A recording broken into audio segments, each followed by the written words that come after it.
Hi, and welcome to the Maker Talk channel. In this video, we will be building this bed bench.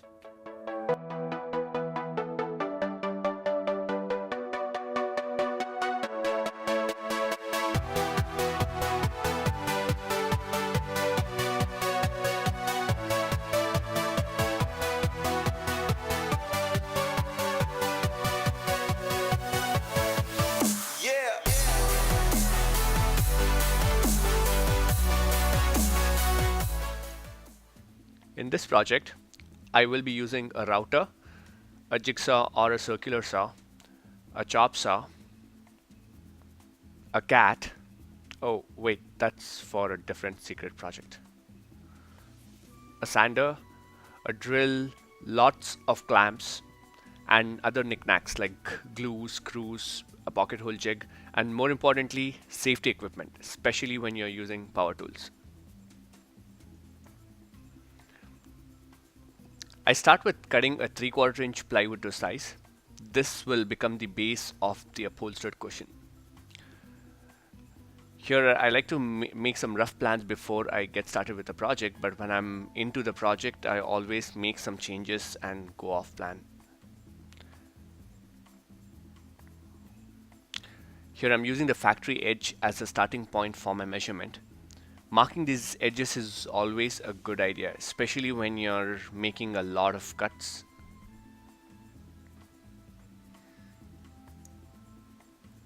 Once I have all the corners measured and marked, I use a straight edge to draw some guidelines which will help me while cutting this plywood board using the jigsaw or a circular saw. I'm measuring the diagonals from the corners just to make sure the board is square.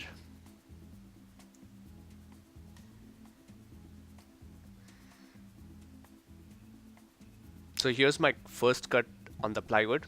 I'm using a jigsaw to make this cut along the short edge. Circular saw is probably more accurate, but I don't have a circular saw, so I have to make do with the jigsaw. I repeat this process on the long edge and my board is done. The next set of cuts that I make are rough cuts on my 2x4s, which will eventually become the legs of the bench. So here are the 4 legs and the base of the cushion. My design involves several angle cuts, and I have never been good at measuring and cutting angles, and my miter saw is not accurate at all. So I draw the template on my workbench and basically place the 2x4s on the template and make all the marks where I need to cut. This gives me a more accurate angle cuts.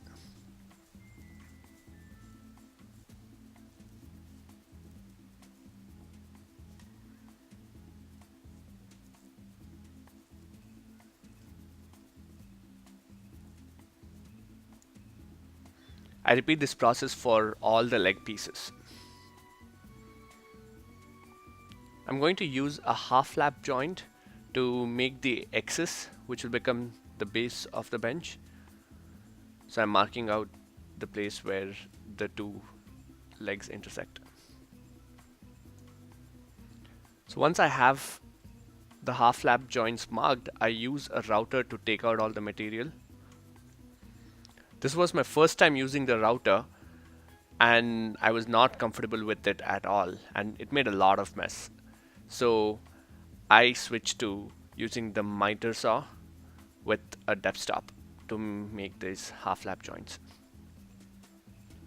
I use a hammer to remove these chips and then go in with a chisel to smooth this joint out. I repeat this process for all the leg pieces and test their fit.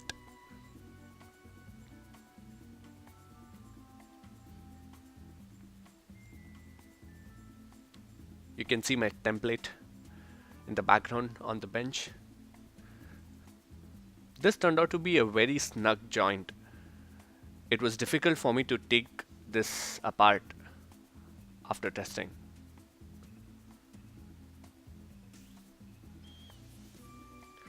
Then I make the final cuts on the legs. Now these will be the bottom and the top portion of the base.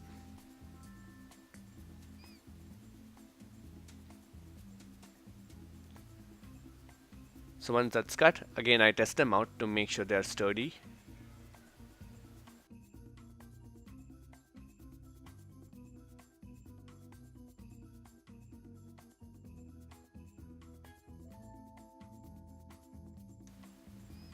And leg number 1 is done.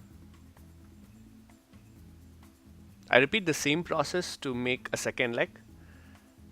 Then I use wood glue to glue the joint and leave it overnight to cure.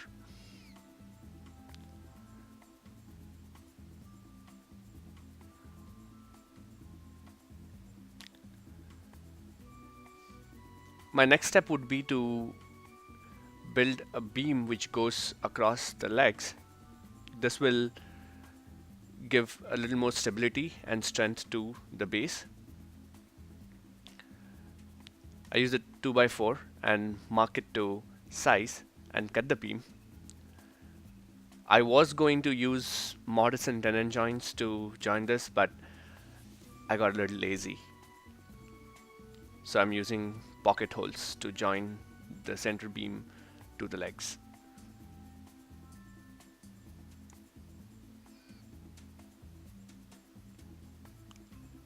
I mark the center of the legs and the center of the beam, align them, and use glue and pocket hole screws to join them together. I repeat the same process on the other leg, and this completes my base.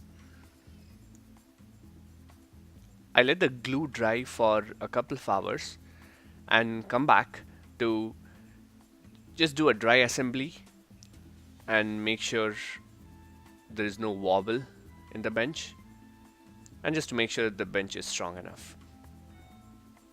I first test by sitting on it, but I wanted to test it with something more heavy. So I use my cat. Well, she seems to be enjoying it, and the bench is still standing. That's good news.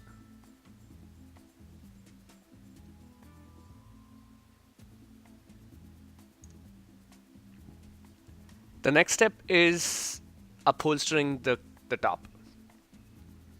Here's the plywood that I cut to size. I'm using a 3-inch high density foam for the cushion, some baiting, and the cushion cover itself. You can get all of these at any arts and crafts store. I first check to see which side is good, and this side had a few noticeable abrasions on it, so I decided to use that as the internal side of the cushion. I don't have any special glue for gluing the foam to the plywood, and I didn't feel like buying one, so I just used wood glue.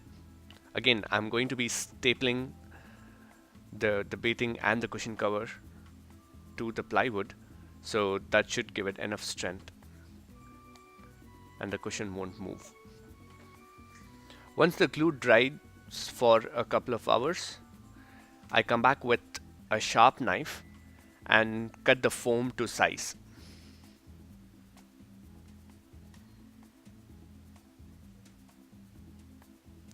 Once the foam is cut, I start with stapling the baiting, and I pull as hard as I could, but made sure that I'm not deforming the foam before I staple them.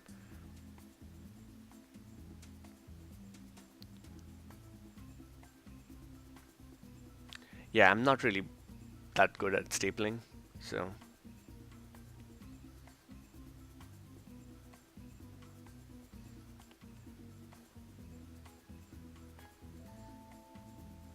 again, once the baiting is done, I just clean it off a little bit and then come back to staple in the cushion cover. Here I use a lot of staples to make sure this doesn't go anywhere. And there, the top of the bench is ready. Time for another dry assembly. I must say I was really happy with the way the cushion came out because this was my first time upholstering. It was easier than I thought. Now that my base and the top is done, it's time to attach them together. I usually don't like to permanently attach base to the top. So I'm using this kind of a groove system to hold the top together with the base. And for this, I start with making several of these small pieces using some leftover scrap plywood. This is probably 3 inches long and maybe 3/4 inch wide. So I need 3 of those for each corner or each leg face. I've marked out where the groove needs to be on the base of the cushion, and I screw in the pieces of plywood as per the template. I hope now you can see this. So I'm using a piece of 2x4 to can attach the third piece together. Now that's how the leg is going to sit in place and keep the top from moving. Now I make such grooves on all 4 sides so that all 4 sides of the legs can kind of sit in that groove.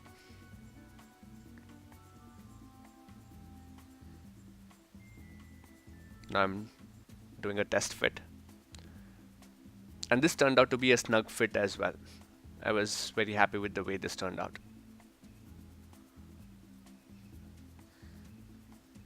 Now for some fun time.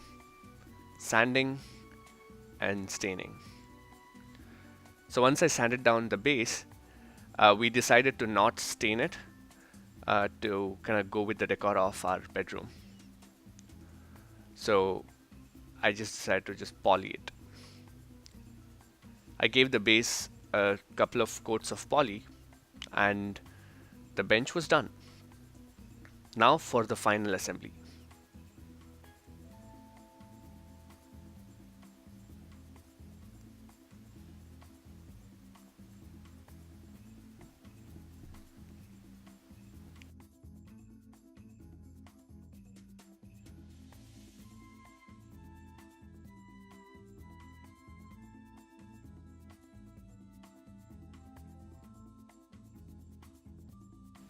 That's it.